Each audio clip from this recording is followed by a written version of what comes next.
Hello and good morning and welcome back to The Grade Cricketer, brought to you by ACO, India's leading digital insurance agency. My name is Ian Higgins. Sam Perry is here across the way, across the land over there. Pez, good morning to you, Squire. A lovely morning to you, Higgos, actually, here in Melbourne. I'm sure that's of great interest to everybody else watching, but it is rare that we get good mornings here, particularly in August, and that's in contrast to Lords, where we did say that it was meant to be hot and sunny for 5 days, so of course we had to wait 15 minutes for the game to start because it was raining. Cheers, England. All right, so England won the toss and they had a bowl. Didn't hear many people booing Joe Root at that decision. They should, when he said bowl, boo! That's what they should have been saying, Pez, because India wrapped up the day 276 for 3. People know that Rahul got his name on the honours board, and I kind of want to ask you about that and the Lords experience generally, Pez, because from the Australian perspective and England, Lords, home of cricket. It's where cricket begins and ends. But does it? Do Indian people give a fuck about Lords? I heard like Ravi Shastri and Virat Kohli give some lip service, like, wonderful to be here, very respectful of their hosts. But do most Indians just want to whack a six in Ahmedabad? Yeah, more of a wankety man myself. People have been saying that for a long time, actually, and that's a separate I've always issue been saying that, yeah. that I've got. But I think Lords has a lure. I mean, we'll have to hand that over to people in the comments once they move past letting us know that they're saying root. And I think that's becoming a meta back and forth now as well, by the way. And kudos to those doing it. Who's really joking on who? Yeah. But it's one of the problems of English cricket, here goes, and I see it this series as well with we'll talk about the further consolidation of the Asian century, but English cricket's too nice, you know? Where are the super green wickets here, and why build up Lords? Because what happens is players come from overseas and they go, well, I'm at Lords, and I'm gonna save my best for this game. I mean, I actually wonder whether there's more centuries on the opposition honour board than the home one, you know, like guys grow a leg, which again is a separate issue due to some radioactivity stuff. But the three-eyed fish in The Simpsons. just go through the Thames. That's why. I'm not sure 3 legs would help you in cricket necessarily. Although I know some players who essentially had 3 legs. Jason Frazier. KL Rahul is playing like he's got 3 legs. I'll give you the tip. Oh, he's playing around his front pad or his middle pad. I think Lords still has that allure because you can see opposition players raise their game for it. I like Lords with its contrast of the old and the new. You got the history, but it's also celebrating, you know, some of England's more, you know, beautiful foundations. Obviously, the Ruth Strauss Foundation with this Test match, which I think day 2 is the red day. I think it is.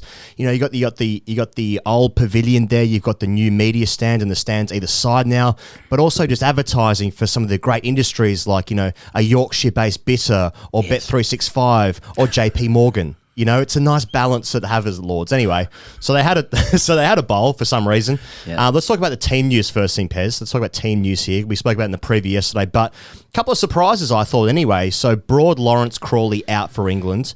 They brought in Wood, Moeen and Hasib Hamid. I'm surprised. And Anderson played as well. And from an England perspective, thank God he did because he was by far their best bowler. Surprised by England's team? Well, I mean, Stuart Broad's industry, it is a different industry that he's got. Stuart Broad's injury was not expected. He was just walking out into the ground. He said he felt like somebody whipped him from behind. And it was strange that well, that's right. It's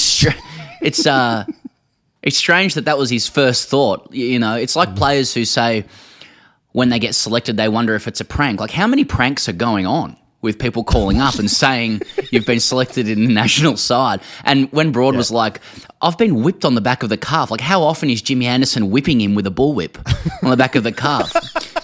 But it turns out Broad, he picked up that injury. No one was really expecting that. So that shook it up a little bit. Look, I think the sooner they drop Crawley, the better, because it means the sooner that he'll return. He will be part of that side eventually. He needs some time out. Hasib Hamid is more likely to score runs at this point. He's worth a shot. And then what was it? Dan Lawrence and Moeen was in for him. We were saying like that given that the wicket would flatten out, they probably needed a spinner, so I could see that. I think England needed change, though. I'm not sure how helpful it is because, I think what we watched yesterday was just another consolidation of, and I'm sorry that it's becoming a cliche now, but the Asian century. Like Ali Martin's just texting me before, given he's an employee of ours, we're training up for Sky and stuff. But That's right. He was saying to me that like England have dodged the Asian century at home for a long time, and now it's kind of now it's caught up with them as well, and so it doesn't matter who England puts in the side. We were just watching a procession. It's interesting, two things, Pez, because Chris Broad is the match referee again. So was he involved in the whipping of Stuart Broad? I'm just saying there's some familial relations there. There's some ties there, okay? That's all I'm saying. Now, England have the opportunity here, Pez, to blame selections, unavailabilities, missing Stokes, Archer, now Broad, Wokes. They're missing those are four first teamers, really. Four fucking good players. It's fucking, and especially in England, Wokes. I mean, Wokes spare me anywhere outside of the EU, especially in Italy. Very good Sicilian bowler. And England. Chris, yeah, that's right. But they do have an opportunity to be like, well, it's not even our best team. Anyway, I don't cop that because India good. Just in the Indian team, Jadeja 7, Bumrah 8. We got a message on Patreon last night, Pez, from Angus Davis via Patreon, who said, seeing the lineup from India, as you said, world's best number 7, but maybe the world's worst number 8 in Bumrah. It's a long tail, isn't it? It's a long tail, no more, no less. But mate, it's a long top order too. It's a pretty good 6 up top. They just front load. Yeah, I mean, their top order goes down to 7, arguably. So. So be it. Be it. Yeah. Okay. And obviously, what's his name? The off spinner. I've forgotten his name. Hasn't played 2 tests. Ashwin. He's just figuring out YouTube algorithms. See, that's what happens in cricket. You don't play 2 tests. Forgot your name. Don't care about your 400 test wickets. You are an all-timer. You average 24 in Test cricket. And you've taken fucking thousands of wickets. He throws them down there. Does these ones. Exactly. Him. You know that all right. guy. Yeah. That'd be good in the comments. Hey, let us know. A KO Rahul gets his name on the honours board. And is that I remember growing up, Pez, as a kid, and just thinking no, that's what I want in life. And now I do this. So you can imagine how disappointed my father would be. But just the honours board at Lords and KO Rahul gets it done. Mate, this is a guy who's fucking in touch with his emotions.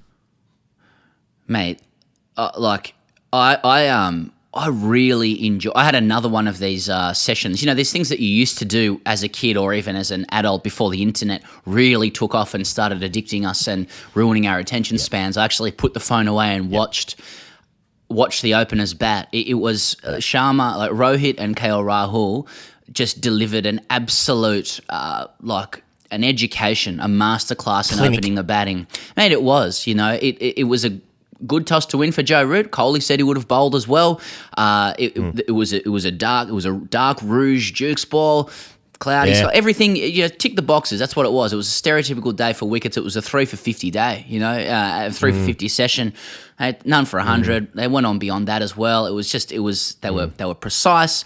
They left the ball so well. They made the bowlers bowl at them, and they exposed England's lack of depth. Even though they have 1,000 bowlers, once you got through Anderson and once you got through Robinson, and even Robinson was bowling a bit both sides of the wickets. You then had Sam Curran bowling 120s and Moeen Ali with 3 on the boundary. After 30 overs and they were in control. And that's because their openers batted so well. I mean, before we even get to KL Rahul, Rohit Sharma, just sublime. Yeah. Phil Walker from Wiston called him a doomed stylist. There was nothing, and that was a great way to put him.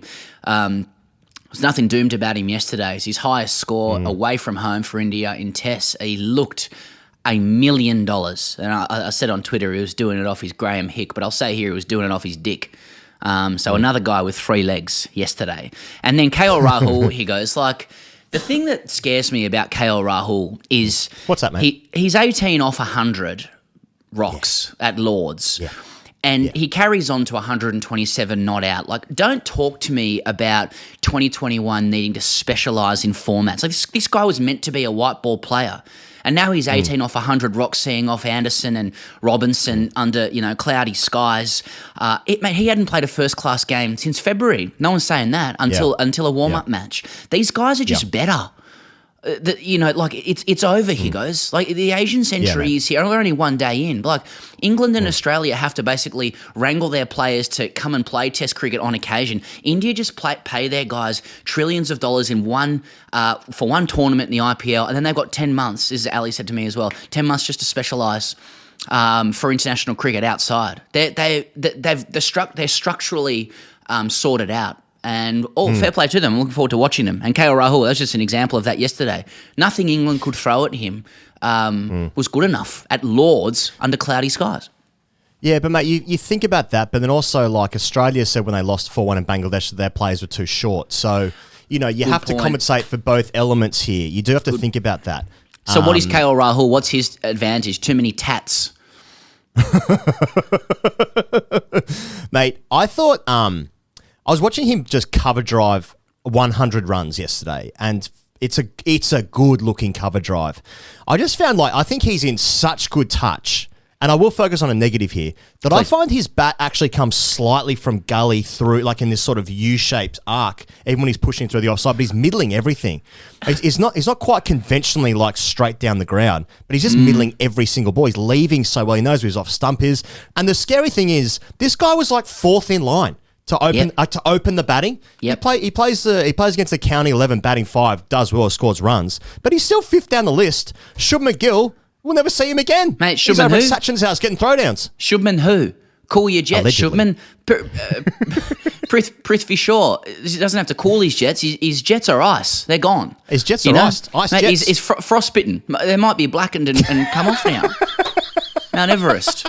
More complaints of KL Rahul with 127 not out at Lords on a cloudy day. We also got a message from a patron saying one of his problems with KL Rahul was his helmet positioning was just slightly to the right. It's slightly to the right. Just slightly to the right, off. and that bothers him. And this patron went on to say he's developed a lot of OCD issues since he started listening to this show. But the question becomes: actually, is your helmet slightly to the right now the way to do it? If that's what KL Rahul is doing, and have we been doing it wrong all the time? Is our equilibrium's all off? Have I not got 20/20 vision? Does my shoulder sag? Do I need to go to an occupational therapist? Did I bum shuffle as a child and not able to develop physical coordination? Lots of questions. You done? Or did he just get thrown down since he was 6 months old? Pez, the other I thought in my notes I've got Kohli, Pujara, Rahane, big innings. Those are my notes that I've got written down here because I'm a professional. That's good notes. I thought that Pujara looked all at sea. He only faced 20-odd balls, but he had an LB shout which was reviewed. He nicked one just wide of Rory Burns at third slip. Then he got caught by Bairstow. He did look a little bit... He's out of touch. He is out of touch. I mean, it doesn't matter when your team's probably going to score 500 here, maybe. But I can sort of see... I can understand that, Indian people looking for... Indian fans looking for a reason to be like, this team can get better. Don't know if it can, but... and then Kohli as well. Kohli, when he's in form and he's scoring runs, he's got 42 yesterday. You can tell his class, but I don't sense the imperious drive to fucking hit 200 every time he comes to the crease. I think there's something just slightly missing there. He scratched off again to Robinson late in the day, and I thought it was a huge wicket as well in the context of the game. But he didn't need to play it that necessarily, and I don't know. There's something just 2% off with Kohli, just missing. Yeah, and he still made 42, and he was still a part of a 112 run partnership with KL Rahul. If they're your returns and you're out of touch, then something's around the corner for coach. I mean, let's be serious. And he sort of swatted Moeen down the ground at one point as well. There was a couple of other shots that I think showed that something is around the corner for him. As for Pujara, that is an interesting one because I think ordinarily, he's a sort of player that if you're winning and he's not in touch, you sort of absorb him because he plays a really specific role for that side. He absorbs a lot of balls and lets other guys do their thing. For every Rishabh Pant, there's a Pujara. We saw that in Australia. We thought at the start, no, this guy just can't play. But in the end, it actually made sense, India, one guy was batting for the draw, the other guy was batting for the win, and it kind of worked together. But if India win a test or two more, you're right. They may start thinking, how can we improve this side? I don't know. I just get the feeling, I've got no idea about the relationship between Pujara and Kohli and the powers that be, but I just sort of feel like Kohli and Rahane especially would be like, just leave Chiteshwar alone. Just leave him. I'm He's sure. fine. Don't touch him. I think while the team's winning, they're not going to change the side. Pez, just quickly, England looked fragile AF, except for Anderson. By the way, the ball that Anderson got for Rohit is a absolute peach. He's on 83 and seen them so well. He just nips one through the gate. But apart from that, Curran looked off the pace. Mark Wood, he's only bowled 20-something overs in 7 years or some shit, and it's all white ball stuff. That was some stat going around. He looked off the pace as well. Robinson looked a little bit tired going back-to-back test matches. He wouldn't have never done that before, obviously. Yep. Anderson, he is just, everyone's already said this before. He's a really good bowler, mate, in England. He is just so skillful, and he's probably keeping them in the game at this point because the rest of the bowlers looked a little toothless. Definitely, mate. And Anderson, 39 years old with a quad that's 50-50, keeping him in the game. I thought what we saw from Molly Robinson yesterday means that it's fair to cool die Jets on Hazelwood comparisons as well because of the back-to-back factor. This is big boy stuff. His pace wasn't up at any point during the day. That's not to take anything away from him other than those who are saying he's Josh Hazelwood.